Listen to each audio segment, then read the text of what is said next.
Good morning, everybody. Thank you for attending. My name is Charlie Ebert. I'll be guiding you through this Funding Your Small Business presentation. In it, we're going to cover a wide variety of topics. Some of them may be redundant for some of you. Some of them may be a stretch for some of you. Everything from banking 101 to financial ratios. So we're going to cover a broad spectrum. I'm hoping that you're going to be able to carry one or two points around here out of this that are going to help you to find funding for your business. Many of you may or may not be familiar with the South Carolina Small Business Development Centers, but pretty much we're funded in part by agreement with Small Business Administration. We're also a member of the America's SBDC. Actually, we're one of the founding members in 1979. Not only does SBA fund us, but also the South Carolina Department of Commerce, South Carolina Legislature, as well as a University Consortium of Clemson, University of South Carolina State University, Winthrop University. We provide the tools, training, and resources to help small businesses grow and succeed. And our mission is to advance South Carolina's economic development by helping entrepreneurs grow successful businesses. We do that through a network of 20 different locations throughout the state, broken up into 4 regions that involve the University of South Carolina, South SC State, Clemson University, and Winthrop. All 4 of these universities are strongly committed to providing outreach services to the small business community, basically, and with special emphasis on very small and underserved businesses.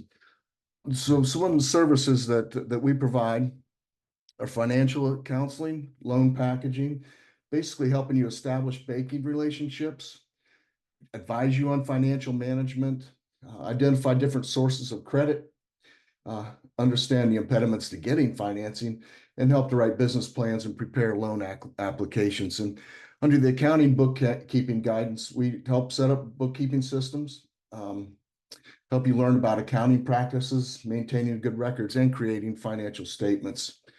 In the legal assistance area, we help you to learn different types of the business structure, help you obtain licenses, registrations, certifications, give you advice to prepare contract documents and succession planning or transfer ownership. But mainly, most of our legal guidance comes through Turner Pageant, a law firm here in Columbia, who actually is providing pro bono service of up to $2,500, as well as the University of South Carolina School of Law. The services that we offer, well, we have about 50 counselors across the state, and all of them are subject matter experts. They all have an average of decades of experience in business, and many of our counselors have founded and run their own companies. One of the main things that we provide is no-cost, one-on-one confidential consulting. What that means to you is you come to us with what your plan is for your business, and we offer you counseling and guidance through that plan and help you guide your business plan, loan papers, and so forth. One thing I do want to point out, it is no cost, but we do have some things that we do request of you is participation in building your business plan, your cash flow. We ask you to, from time to time, potentially fill out surveys. And then in addition, we will, depending on your history, you may have a case study written about you. My area in particular, we work in capital acquisition, which is helping you find funding for your business, as well as the financial management to get you to that capital acquisition. We also provide business and training workshops and seminars like you're seeing right here.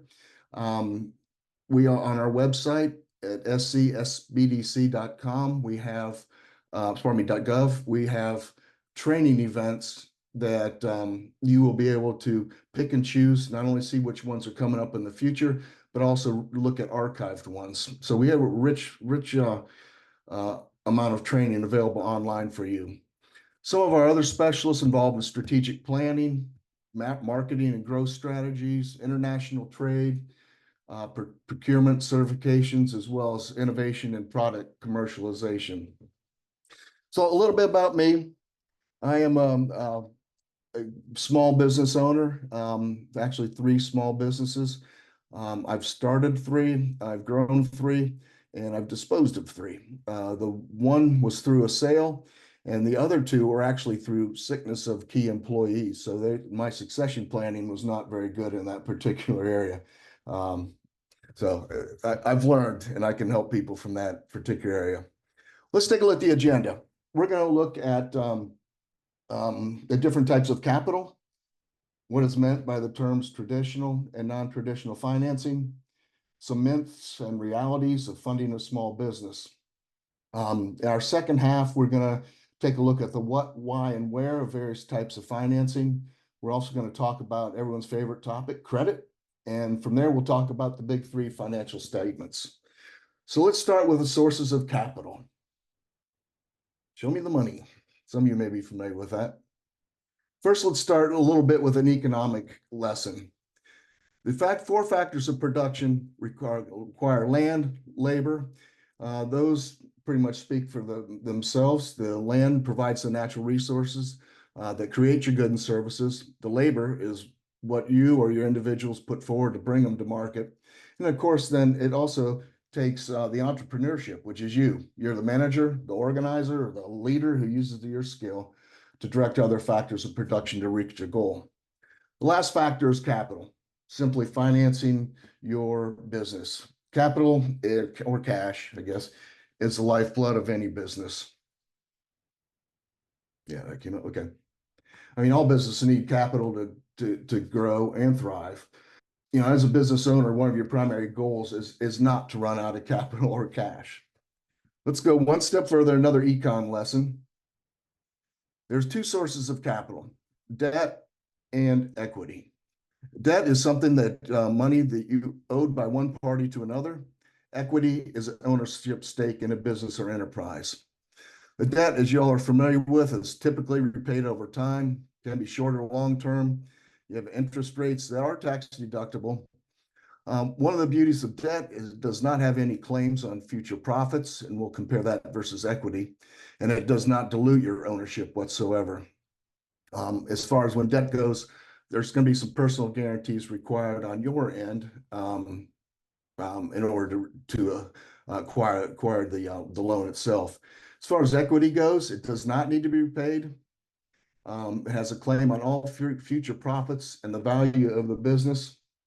It dilutes ownership and equity, and it may come in with a say in future business decisions. I'm working right now with two firms that are have equity investors, and here's where they're losing control. The one firm, the investor wants to put in his own CEO, as well as 3 of the 7 board members on it of his handpicked people.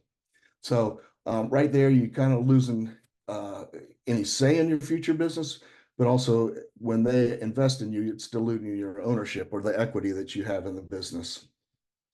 So the debt, you see up there at the top, debt 40 billion, equity 20 billion.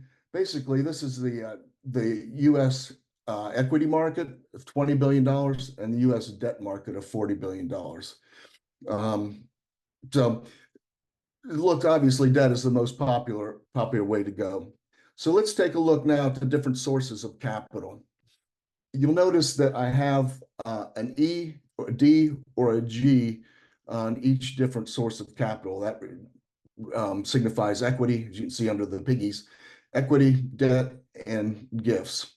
So I'm going to kind of slide through these a little quicker because we're going to be going more detail as we go, but this is just kind of lets you know what's up. So personal savings and bootstrapping, family and friends, commercial banks, community banks, and credit unions, microlenders, community development organizations, as well as, state small business credit initiative programs, SBA licensed small business investment companies, venture capital, angel investors, supplier and vendor financing, fintech and collateral-based lenders, crowdfunding, and peer-to-peer lending. If you take a look at where sources of capital come from, it looks like about 73% comes from banks, either large bank or small banks. And then it's kind of surprising, online lenders comprise of 22%. And we'll go into those a little more detail, but unfortunately, they also have the highest dissatisfaction rate as far as financing goes. And we'll go into that again in detail. So traditional and non-traditional financing, what do they really mean? Traditional is just simply financing through what you're typically bank, brick and mortar institution. You're all familiar with them on a lot of corners. Non-traditional is any other source of funding. So traditional financing, you've got commercial banks that are able to provide you with a wide variety of services. And you also have community banks and credit unions, which pretty much do the same as above, but they may be just a little more flexible and a little more community oriented. Then you've got a mix, kind of a hybrid, where you've got a traditional and non-traditional banks that I guess you would sources of capital that straddle the line. Small SBA, SBA does not, 99% of the time, they do not actually loan money. What they do is provide guarantees to the lenders or the providers of the capital.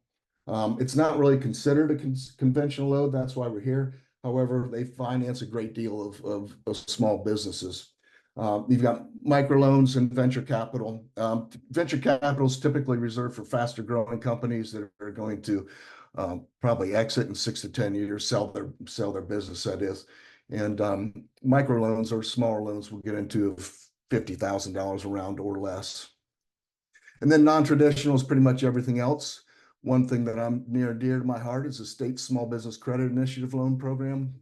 Of course, microloans, community development organizations, angel, fintech, seller financing, collateral-based financing, peer-to-peer, crowdfunding, peer-to-peer, as well as grants. One notice I don't have on here is pawn shops. They're not a good source of financing. But some fintech, you may pay the same interest rate. So let's take a look at what a bank is. It's a licensed institution that accepts deposits and makes loans. It's a financial intermediary that brings together those who have capital and those who need capital. So as a business, which side are we on?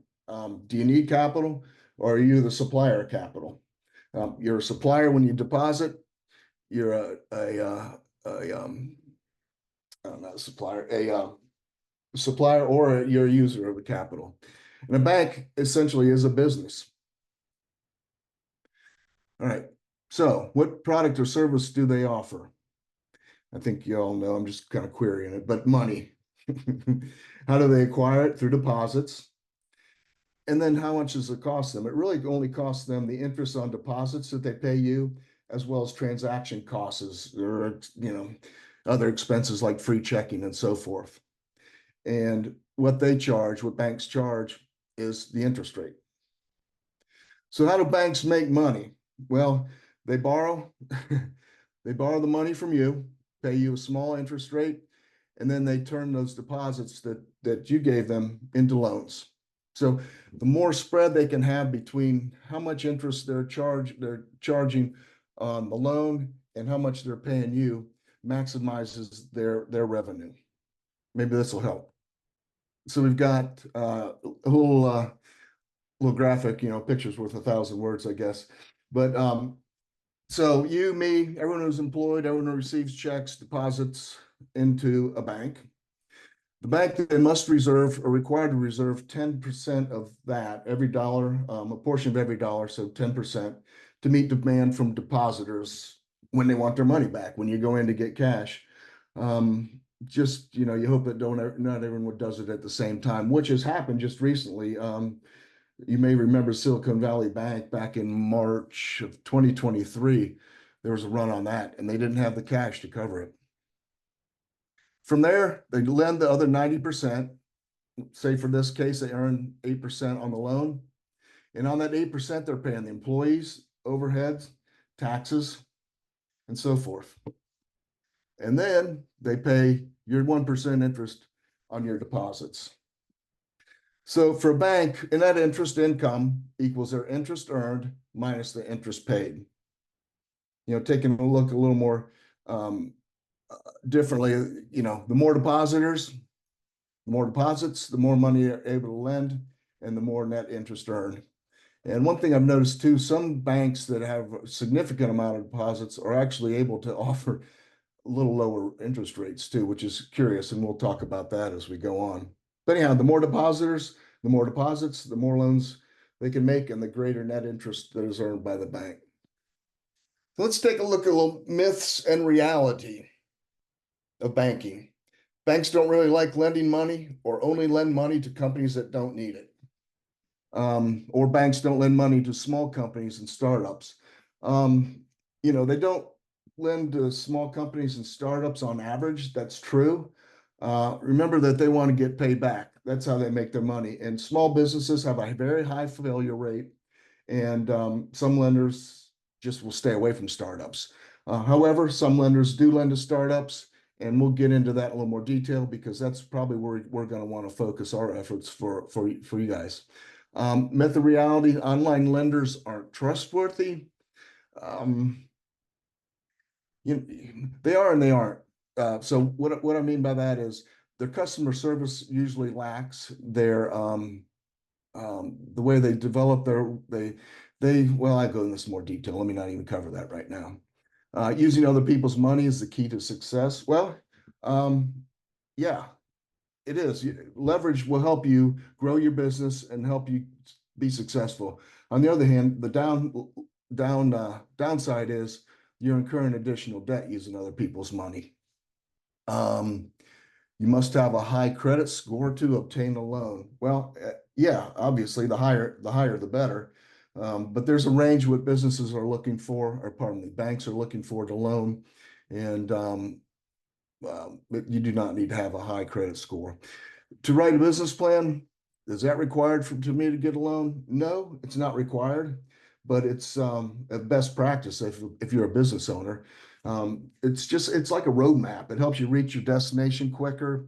You kind of are anticipating any roadblocks coming up down the way and any excessive expenses. So we at the SBDC always have businesses write a business plan, whether it's going to be used for capital acquisition or not. We want you to know your business and know what your strengths, weaknesses, opportunities, and threats might be. The lending process. From the borrower's standpoint, they need to do a needs assessment. So what do they need the money for? Is it for real estate, land and building? Is it for a new or replacement equipment, startup, build-up franchise fee, business acquisition? It's critical that you take time to analyze where the money is going to go, because that helps you to assess helps you assess the best type of capital for your needs, equity or debt. And then the best source is short-term loans better at this institution than long-term loans. Taking a look then too, what your best terms might be. Matching your assets with your liabilities as well, and affordability. Can I afford this? I've been approved for something before, and maybe y'all have too. And you look at it and you say, well, I really can't afford to really do this. And that is reflexive of your borrowing capacity. So again, continuing the process, what we'll do is help with your business plan and financial projections. You also need your personal and business tax returns. If you are a startup, you probably won't have any business tax returns, but they will require some type of pro forma statement, cash flow statement, projections, and so forth. Personal financial statements, business financial statements, and then credit reports for both personal and business. Back to the tax returns, it's funny. We have some clients that come in and want to get a loan, and their business is going great guns. They drive away nice cars, live in a nice neighborhood. But the thing is, it's all cash business.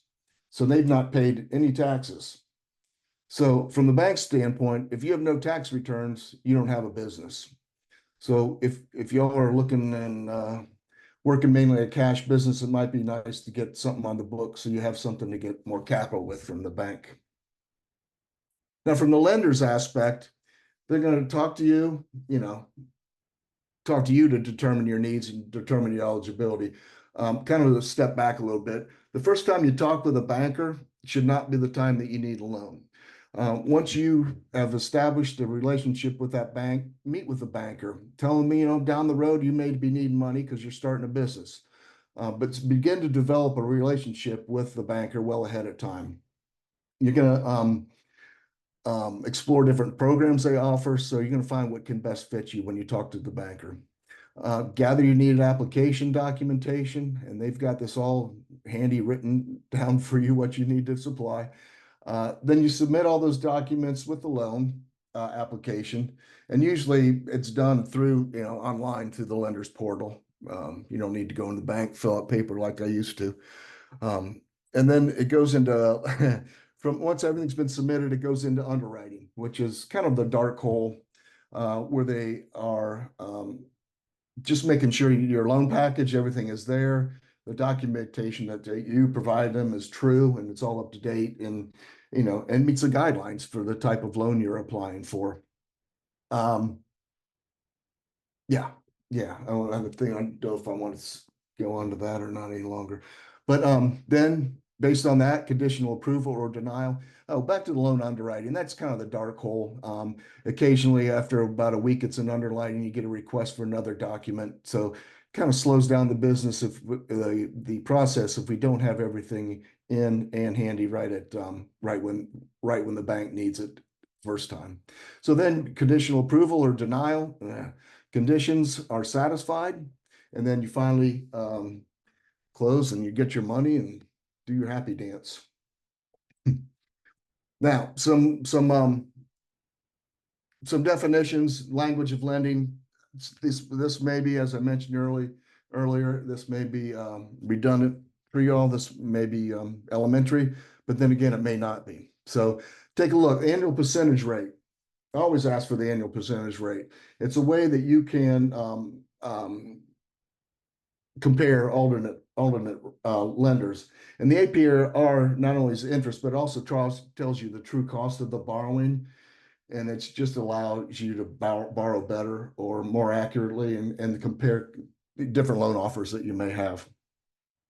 Co-borrower, co-signer, they sound like the same, but they're not. A co-borrower is a joint applicant and shares ownership and responsibility for repayment from the loan's inception. So me and let's say Rich are going to go start a business, and Rich and I both get a loan. We are co-borrowers.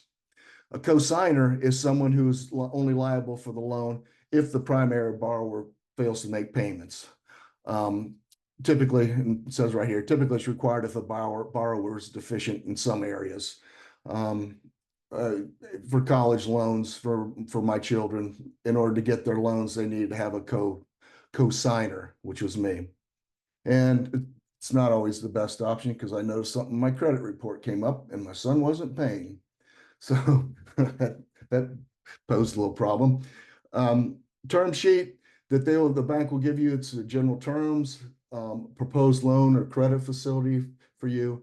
And then they'll give you a legally binding document, which is a commitment letter.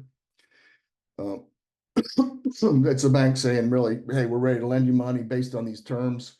And once you meet those terms, then you just come into a loan agreement with the facility, the financial institution, and it tells you all the terms of the loan, including what constitutes default and consequences of default. What else do we have? Personal guarantee. An individual's typically a principal of a business promise to repay credit issued to a business. It says may be accompanied with a pledge of personal assets such as real estate. Could be real estate, could be stocks and bonds, any type of cash you may have will more than likely be required when you take out a loan. A prepayment penalty, this always threw me off. Their fees that are charged to a borrower who pays off all or a portion of their loan prior to maturity. Well, I always thought that's a good thing. It means I got the loan paid off and I'm good standing. But remember, when the banks are in this to make money, so they're loaning you money at X% interest rate and expect that interest rate to be paid over a specific period of time. If you prepay it, then they're missing out on some earnings. So this is a way for them to cover their assets. Loan amortization, pretty much the payments that you give, that's principal and interest that you pay until all the principal is paid down. A guaranteed loan is a loan that's guaranteed by, typically, I think of the SBA and the USDA, but they guarantee the loan that protects the lender, the bank or financial institution, in the event that you happen to default. All right, and credit score, we'll go into a little more detail, but it's a mathematically derived number that predicts how likely a borrower is to default on a loan. There's both business and individual credit scores. We'll go into that in more detail. Debt service coverage ratio, I'm going to get into that later, so I'm not even going to cover that right now. Pro forma financial statements. This is where I mentioned if you don't have tax returns, if you're a brand new business, you're actually going to, and we'll help you with providing financial statements forward looking.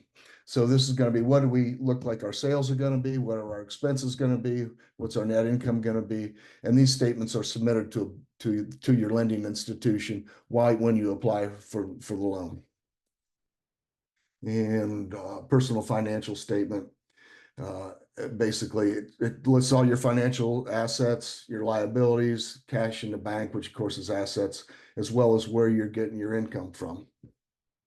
Right now, have we gotten any questions, Sarah? Has any questions come up? I think you went through the attorneys a little quickly, but we are working with Turner Paget. So that's a law firm. And then we are also working with the USC School of Law. I know we've covered a great deal of information at this point.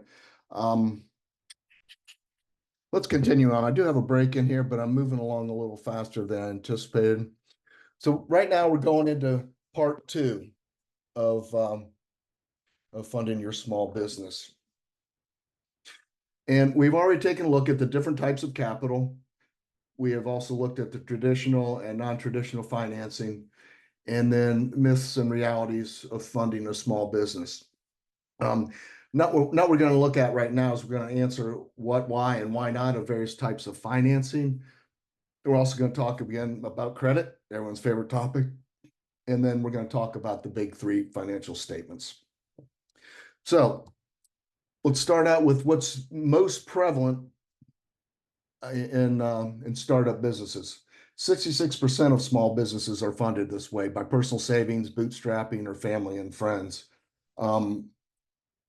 If you've kind of been in a business 5 years or less, that number might jump to 83%. So most of you know that if you started a business already, it's come out of your pocket. So what we're looking at now is learn about the other options, because for me, for you, and for a lot of people, we have limited amount of funds that we can put into our business. Now, some reasons of why: it helps you maintain control and flexibility. Why not? It's limited. Like I mentioned, I don't have so much money in my bank. Your personal capital is at risk. Do you want to put everything into this enterprise, everything you have? It's a scary proposition. And then why not? If you're going from family and friends, Christmas and Thanksgiving, the holidays are pretty, could be pretty tense. But if you borrow money from my mom, like I have, every phone conversation is pretty intense. She wants to know what's going on, when she can get paid back, and so forth. So if you are borrowing from family or friends, make sure that you do it in a business-like manner. I mean, have terms, have a contract, and like my mom likes to do, communicate. You just don't want holidays to be, or any phone conversation for that matter, to be awkward. Next, we have the TD banks, the Wells Fargo, the First Citizens, the big national and super regional commercial banks. They typically have lower rates and terms to desired or desirable customers that they're looking for. They also provide lines of credit, I mean, credit cards, so they have more they have services that they can provide, access other services, I see there. More stringent credit standards, extended loan approval timeline, and may lack flexibility. This is what we got. Do you like it or not? First Palmetto, Optus, and South Carolina Federal Credit Union are examples of regional community banks. Pretty much the same exact thing as the national commercial, except they're more focusing on local and community lending.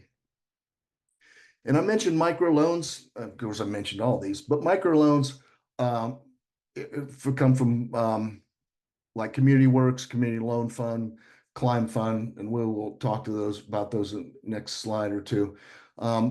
Microloans, the loan amount is generally capped. The rate may be higher than market interest rates. And I say maybe capped usually around $50,000, but their credit standards are a little more lenient. Little to no collateral is required, and it's designed really for smaller businesses and to promote capital access. Typically, those that have started out with a microloan move into more of a larger or a jumbo-ish size loan as their business expands. Community development organizations, they offer targeted programs to a targeted customer database.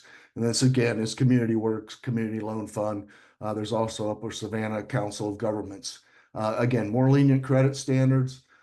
Their product offerings are just less limited.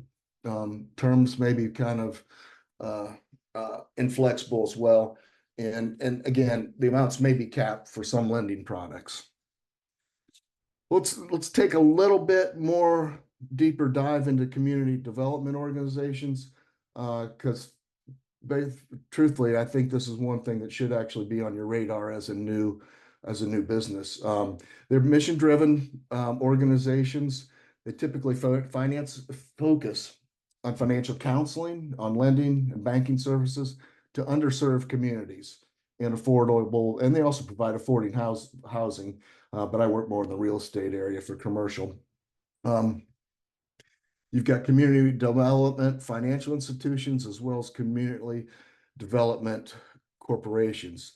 The CDCs provide more of a housing and real estate, which is SBA loans and 504 loan program. The CDFIs are more microloans, business loans, and lines of credit. Again, for most small businesses, the CDCs and CDFIs especially are the ones that should be on your radar. The State Small Business Credit Initiative, near and dear to my heart. I'm just going to kind of go right through here. This is something that the general public may not be familiar with, but State Small Business Credit Initiatives works through lending institutions and private equity firms. And it's not if you look on the why not many financial institutions are approved for the program, which is fine. We can find you the financial institution. We've worked with many, and I mean, we've got over 40 that we work with, so no problem there. But some of the beauty of the program, loan amounts from $100,000 to $20 million. Again, as I mentioned, through CDFIs or financial institutions. Here's the beauty. 5% equity, 5% down is all that is required on this. That's the lowest of any loan you're going to find out there. And I may have been making a bold statement there because there may be something else, but that's the lowest you find. And the credit score is also lowered to 640, where most credit scores start at 650 to qualify for loans. And again, the Small Business State Credit Initiative, SSBCI, targets the socially and economically disadvantaged individually owned companies, as well as very small businesses. What's not good about the SSBCI, which it's not good, it's just that you need to have 1 year of tax returns in order to work with them. So if you're just coming out of the gate and you're just throwing a shingle up on your above your door and you're a startup, you won't qualify for the SSBCI until you have 1 year tax credits. Overall, pardon me. Basically, the overall goal of this program is to strengthen the individual states' lending programs that help support small businesses. It was initially created in 2010, Small Business Jobs Act. But in 2021, it was received an additional allocation with about $10 billion to the states. South Carolina received 100 million. 50% of that, or 50 million, is for loans. 50% is direct investments or business capital, as we mentioned. Overall, it just makes it safer. It makes it easier for financial institutions to lend to a sector of a market that may not be well, let's just say maybe a little bit riskier. And that's new and or small businesses.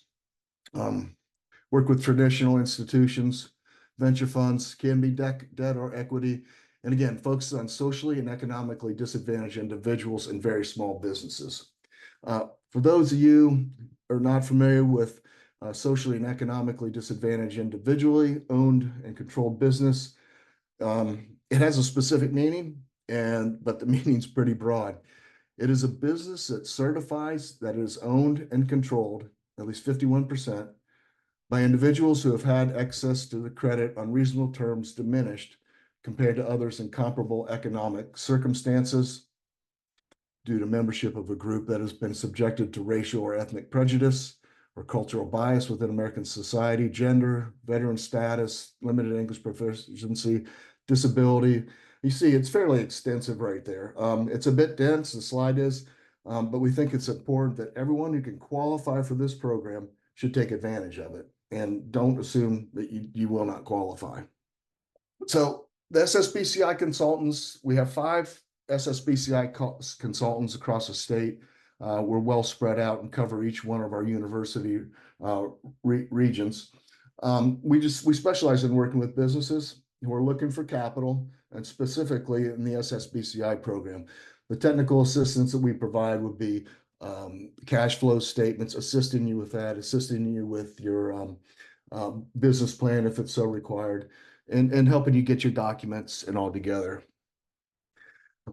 Where this initiative, where the SSBCI funds can be used, is owner-occupied real estate, and that would be 51% owner-occupied, real estate upgrades, as well as equipment.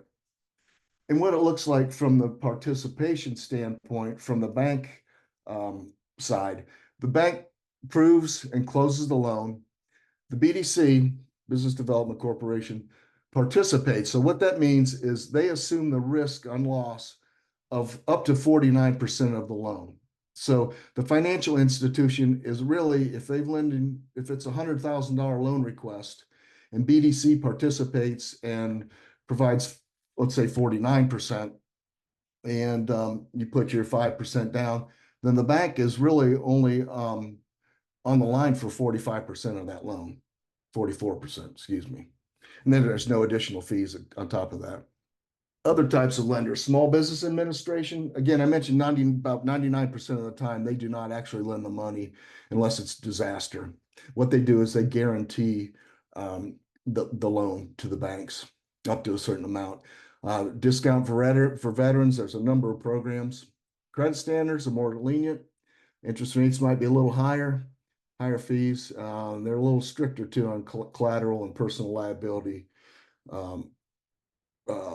Yeah, they're a little stricter on that. Their interest rates are higher, which I might have mentioned. Venture capital, angel investors. For those of you who are not familiar, venture capital firms are professional investors. They invest other people's money.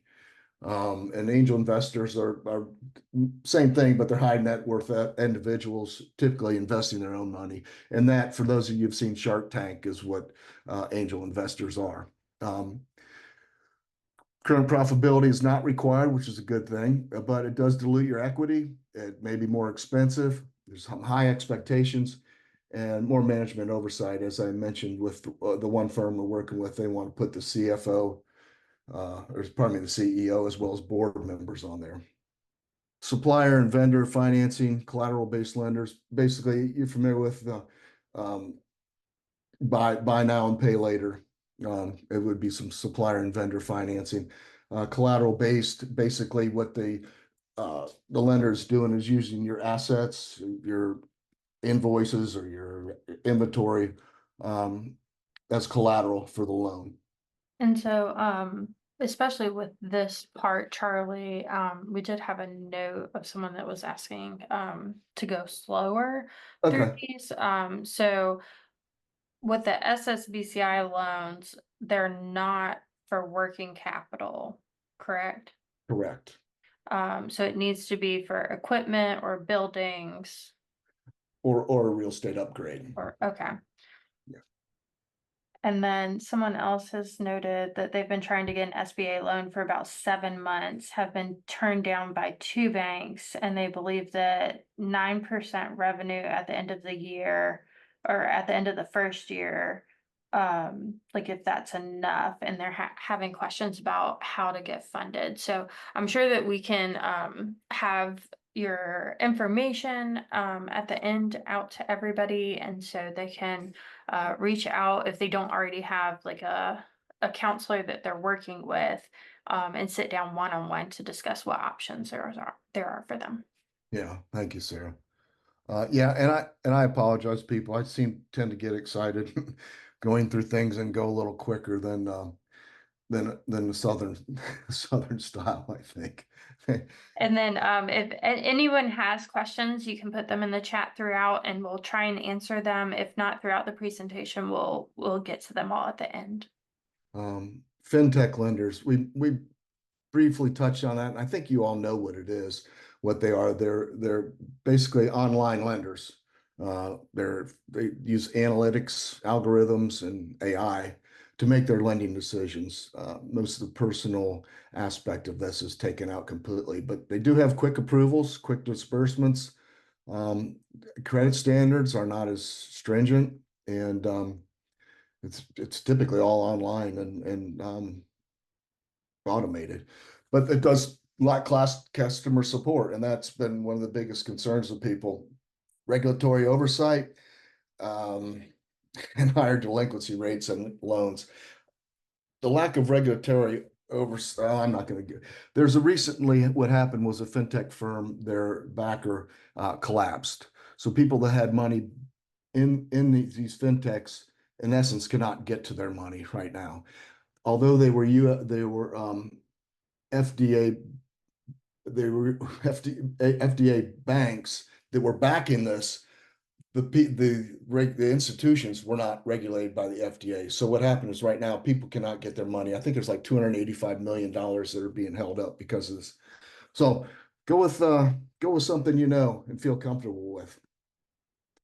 Crowdfunding peer-to-peer. I've been a beneficiary of this, but basically you're familiar with Kickstarter, GoFundMe, and so forth.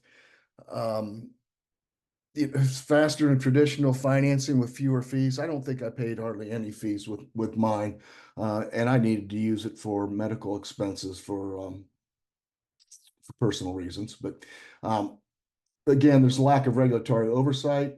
You're not dealing with a financial institution typically. I did not have really higher fees or interest charged, but that could happen with some of these. Seller financing, if you're looking to buy a business, if you're looking to, yeah, let's say if you're looking to buy a business, the seller is going to provide some or maybe all of the capital needed to purchase it. So it kind of reduces the amount of need for a high credit score.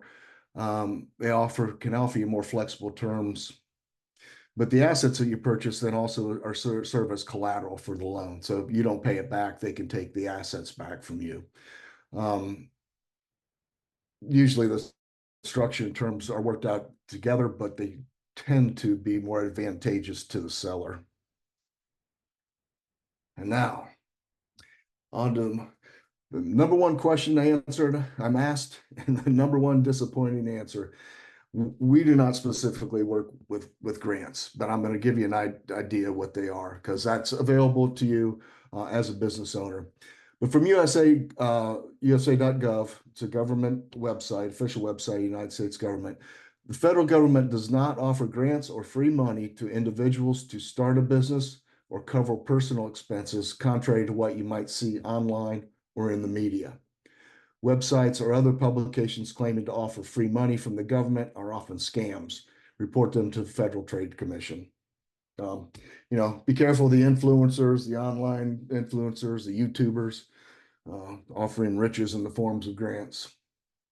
But there's grants having that said, there are grants available in limited cases. They do not have to be repaid. They do not dilute your ownership. And some of the grants do come with limited restrictions, the smaller ones.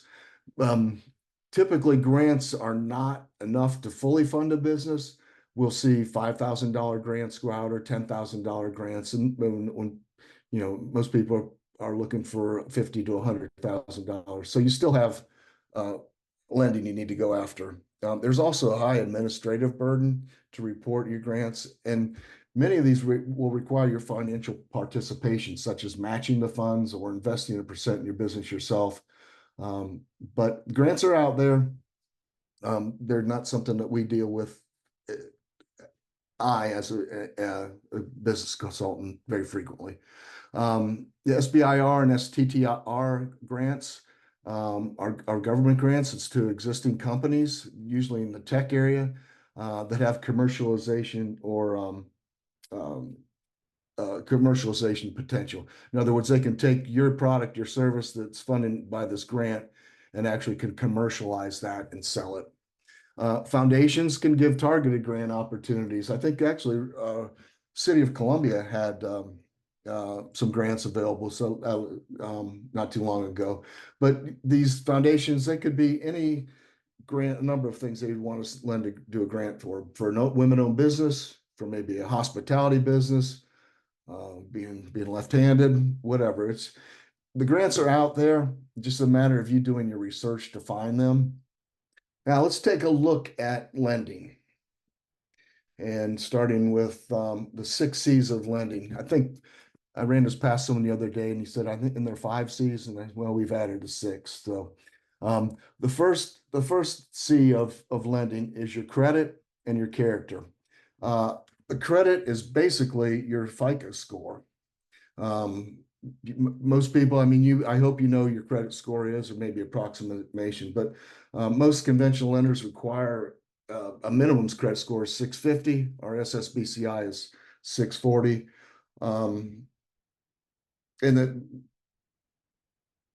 So they also going to take a look at your background history, and your character aspect. Do you have convictions for a crime? Have you filed for bankruptcy? If you filed for bankruptcy in the near past, that's going to disqualify you as a borrower. The next C is capital. Is how much have you put into the business? How much are you putting into the business? In other words, what skin in the game do you have? I mentioned earlier with the SSBCI, which is 5% down payment, you can expect outside of that to make a down payment or have put in 10 to 30% of the amount you want to borrow into your business. Right. Next one is capacity. What's the ability to repay? If they're giving me this loan, they're looking at me and saying, all right, he's got a mortgage on the house, he's got a lease on the business, he's got 3 car payments. And so they're going to look at that and say, is he going to be able to pay back this $2,000 a month? What's his capacity to pay it back? Collateral, it's also very important. And in fact, probably expect as you go for a business loan that personal or business assets will be secured for the loan. Just expect your personal assets to be used as collateral. Next, the conditions. In this case, economic conditions affect the ability. During COVID, there were not many banks that were interested in lending to restaurants. They're probably more interested in lending to delivery services. But on the same token, economic conditions, but government conditions. Right now, I think we've all seen the plethora of hemp stores, CBD, and so forth. The banks really are shying away from lending money to those sources, just because there's not clear-cut legal guidance on what these stores are. And they could be shut down any minute by a government decree. And the latest addition is the confidence. What is the lender's confidence in you?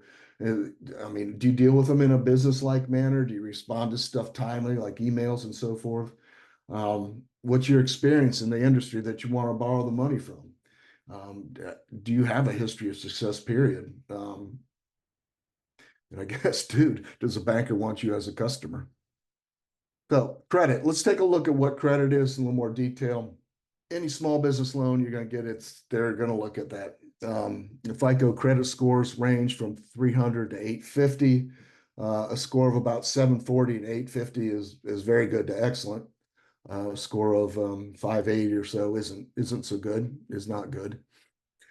The average FICO score for South Carolina is 699.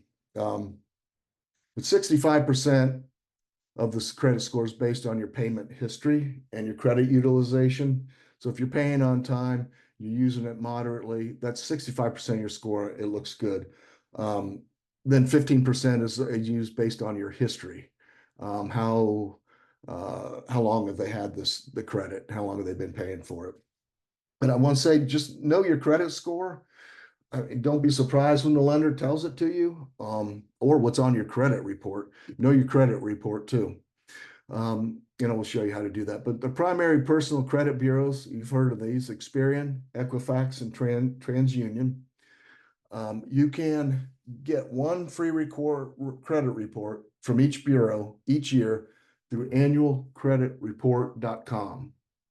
And I believe at last I checked, you can do it a lot more frequently than once a year. Now, you'll need to get your credit score. This doesn't provide your credit score. Your credit score you could get from Credit Karma maybe, but it's not your real credit score, but it'll give you a relative indication. If you have a credit card, most credit card companies will give you your credit score. From a business standpoint, they have a credit as well. 3 primary business crediting bureaus instead of TransUnion. They've used Dun & Bradstreet. Each business and each has their own credit scoring model with a typical score range from 0 to 100. And then there's the FICO Small Business Scoring Service, which is personal credit, business credit, borrow financials, and application data. It's used as a screening tool. And those scores range from 0 to 300, with the minimum score being at 130, maybe up to 155. So we've taken a look at everything from, banking 101, what's a bank, to different sources of capital, different traditional versus non-traditional, whys and why nots. This we're going to get a little more detail with big 3 financial statements. So this is understanding the numbers. For some people, this might be a stretch. For others, it will not. But this is one reason, proof that we need accountants. So, as well as a good QuickBooks application. So the big 3 financial statements is basically the balance sheet, the income statement, and the cash flow statement. All right. What there is basically written records that talk about the business activities and financial performance. So it's a picture of a company's health at a point in time. So one particular point in time would be the balance sheet. Here's what our balance, our assets, liabilities, and equity look like on this day. For cash flow statement and income statement, it takes a look at over a period of time. Could be a week, could be a month, could be quarter, year, a decade. But it takes a look at health over a period of time. So, should conform to generally accepted accounting principles, basically a set of accounting rules, standards, practices that have standardized by the accounting industry for financial statements when they perform for a company. Okay, the big 3 financial statements. We've got your income statements, which shows your total sales, or it's also called a P&L, I guess. And it's probably the most popular of all the financial statements if there was a popularity. But it basically shows the company's total sales or their income generated, total expenses occurred, and again, it's over a specific period of time. Again, I mentioned it could be quarterly, daily, whatever it might be. The next is the balance sheet. It tells you the net worth of the company. So it tells you, it lists the company's assets, it lists the company liabilities, and it lists the owner's equity. And the third one we're going to look at is the cash flow statement. It just tracks the cash coming in and out of the company, how much company produced, invested, and raised over a specific period in time. So taking a look at an income statement, top line number, you have your revenues. This is how much your sales were. well, yeah, how much sales, how much money came in. The cost of goods sold is what did it cost to produce that product that we sold? Using a very simple illustration as my lemonade stand, it cost me X amount of dollars for my lemons, for my sugar, for my water, and for my ice cubes if it's a hot day. So whatever that goes in there, that gives you the cost of goods sold, which leads you to your gross profit, which is an important number, which we'll get into uh, a little more detail later. But then you've got your expenses, salaries, interest, rent, marketing, general, administrative, depreciation. So the total expenses, pre-tax loss or gain, pardon me, then your federal income tax. So there's your total net income. That's the bottom line right there. Yeah. This is another variation of the same statement. It's called a common sized. It has the same elements in it. The difference is you'll see the column of percentages on the right hand side, and these are really um, uh, they're important when you're doing financial analysis. Um, we've got, let's say, on Sarah's Bagel and Donut Cafe, we know there's an industry of bagel and donut cafe, and we know that industry has numbers. So here's is what the average revenue would be. Here's what their average gross profit would be. And what these numbers then are used to benchmark you against what's going on nationwide in the same industry or even regionally, as it may be. It's kind of interesting that you see that the gross profit is 60%. And, is that good or bad? Yeah, on an absolute basis, it looks great. But on a relative basis, we don't know what the average is for the industry that you're in. And next is the balance sheet. And the balance sheet takes into account your assets, which would be cash, accounts receivable, inventory. Those are all called current assets. And then fixed assets, furniture, fixtures, baking equipment, accumulated depreciation, land, if you happen to have that, or your building. So your total fixed assets and the current assets add up right here. Less comes your liabilities. How much money is payable? How much expenses have you accrued? Taxes that are payable. So current liabilities of 19,000, and then equipment loan, which was a longer term of 22,000. So the total liabilities is 41.5. The owner's equity investment, pardon me, the owner's investment 12.5, retained earnings, total owner's equity. So total liabilities and equity is $112,000. So the owner's equity right there is the net worth. Kind of looking at it a different way. Assets are what a company owns that has value. In other words, cash, inventory, land, buildings, furniture, fixtures, and equipment. Liabilities is what the company owes.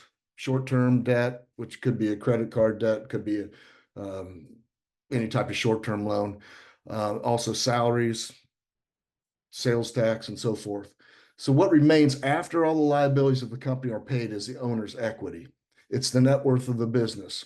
And notice here, it's not necessarily what the business is worth, but it's the cash worth of the business. Taking a look at it again, what a company owns minus what a company owes equals the company's net worth. And the cash flow statement. Just cash from operating activities, cash from investing activities, and cash from financing activities. What you always want to see, bottom line with this is, oh, my mouse go, is do I have a cash balance? Businesses need cash to grow. They need cash to pay the employees. They need cash to buy inventory. And if this number is 0 or less, you don't really have a successful business. I hate to say it. These important financial ratios, many of you have already learned this. Many of you may not have, but gross profit margin, it's really a profitability. You saw it on the top line of the second line on the balance sheet, third line, I guess, on the income statement. It's really how much dollars are generated that are available to pay expenses, if that makes sense. So 60% gross profit margin shows that I can pay expenses. I can reinvest. in the company or pay the equity owners, whatever, whoever that might be. Net profit margin, you saw that the bottom line tells you if you're making money after all the expenses are out, have been taken out, and how much. Debt service coverage ratio, this is a key ratio when looking for a financial backing for a loan. Most banks require a 1.25% debt service coverage. Our SSBCI program requires 1.25. In essence, what that is, it's a net operating income divided by the debt service. So what that tells you, if I took on $1 of debt at 1.25, I have $1.25 of income coming in. So anything over and above, if you did the math and it came out to be 0.80, then you cannot cover your debt, your new debt. Working capital, really technically not a ratio, but basically how much of your short-term assets you can use to pay off your current liabilities. Can you do that without much strain on the company? Debt to equity, it's basically, this is kind of the same as we talked about capacity in the 6 C's of credit. It measures the liabilities versus the owner's equity in the company. In most cases, the lower number, the better. Return on invested capital, you want, it basically helps you or your investor know that they're getting the highest return on their money. Inventory turnover, for those of you in the retail business or looking into retail business, basically you want to know how quickly you're selling through your inventory. I met with a lady yesterday who had dated. She doesn't have an inventory system, and that is a problem because her foods are, well, her product is foods. So as she has stocked them, her shelves, she's noticed that she's pushed the older stuff back. So consequently, she's got a lot of inventory that has to go right now because it's near or at date. But basically, these numbers help you discover, how many days it takes to turn your inventory over in a year. Accounts receivable and accounts payable turnover. Some more definitions, and then I think we'll be coming close to the end of the road. Revenue, it's simply the money you generate from normal business operations. It's the top line at the P&L. If you have no revenue, you have a hobby, basically. If you have no revenue and expenses, you have an expensive hobby. Gross profit, gross income, cost of goods service. It just gauges to the degree in which a company turns sales into profits. The higher the gross profit, the better. Cost of goods sold, we kind of explained that with the lemonade. It's the direct cost of producing the goods sold. Net profit or income, gross profit minus all the operating and other expenses, non-cash expensive, and interest and expense and taxes. So that's the bottom line there, your net profit or income. And expenses, costs incurred in the ordinary courses of business. Those can be income, salaries, supplies, any number of things. Retained earnings is basically the profits that the company's earned and kept over its life. So you as an owner, if you don't take any money out of your company over its life, its retained earnings will equal the total net income over those particular years. Accounts receivables, money owed to the company for the goods and services that you've already provided. Accounts payable, I think you're familiar with, it's the opposite. It's money owed for goods and services that you already received.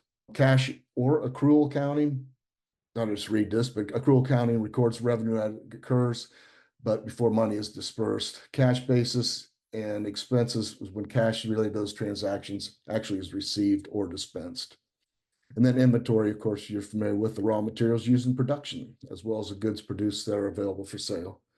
Also includes work in process and finished goods. Your roadmap, don't be shy about seeking assistance when you need help. In fact, we usually are and should be your first line that you go to. We'll help you navigate the business rules in your area. We'll help you develop your cash flow statement. We'll help you your business plan and so forth. We'll help you with all that. So don't be shy about seeking assistance. It's free. There's no cost to you. We'll perform your needs assessment or do that with us. Check your credit, annualcreditreport.com. make any needed repairs or improvements. If your credit's bad right now, it may be good next year. So, and when we work also with some credit agencies to help repair credit as well. Update, review financial statements and your business plan, and get your loan request based on your capacity to repay. If you know you can't repay it, if you know your cash flow and you know you can't repay it, then you're gonna have to size your request based on your capacity. Otherwise, it will be declined. Determine which type of financing is appropriate. Do not enter an agreement without fully understanding all the terms. So read, ask questions, read, ask questions. No questions are dumb in this when you're dealing with the financial aspect. And also plan ahead. It's always hardest to get cash when you really need it. I've got one person right now that just needs $8,000, but the $8,000 she has to have in 2 weeks in order to do some improvements on her building so she can get her certificate of occupancy. So she is looking at even fintech opportunities just to get that money or a quick. There's a lot of places you can get it, but it's a high interest rate. When I talked about don't be shy about seeking assistance, please, we're here to help. That's how we help our state. That's how we help workers. SBDC.com/SSBCI. Give us a call. On that website, you can click for additional assistance, and it's the green button on the right above the verbiage on our page, that SSBCI page. We'll make an appointment and we'll meet one-on-one, personal. It can be done how you prefer. We've, of course, since COVID, done a lot of Zoom, but it makes it easier also for you and us to get together. But I prefer face-to-face as well. Then we'll work on a plan. What kind of plan do you need to do? What's the next steps to get where you want to go? And I mentioned about the training on our website, again, at the ssbdc.com. There's a section on the top that says training events, and it's going to list all our upcoming training events as well as those that have been recorded and archived. There's bound to be a few topics there that interest you. And then finally, just meet your business goals, I guess. If you scan this barcode, this is going to take you to the SSBCI page on our State Small Business Development Center webpage. In there, you'll find the profiles of the 5 people across the state that are responsible for bringing this to you. Also, it'll take you, if you want to venture around that website, to training events and so forth. Or you can reach out directly to me. Well, pardon me. If you go to the SSBCI website, you can select also the green box request counseling. And you'll be assigned to a representative that's close by to your area. And I just want to thank you guys, all of you, for attending. I hope you were able to glean 1 or 2 key points that's going to help you in the future. We look forward to serving you here. Thank you very much for attending. And that is the end of our show.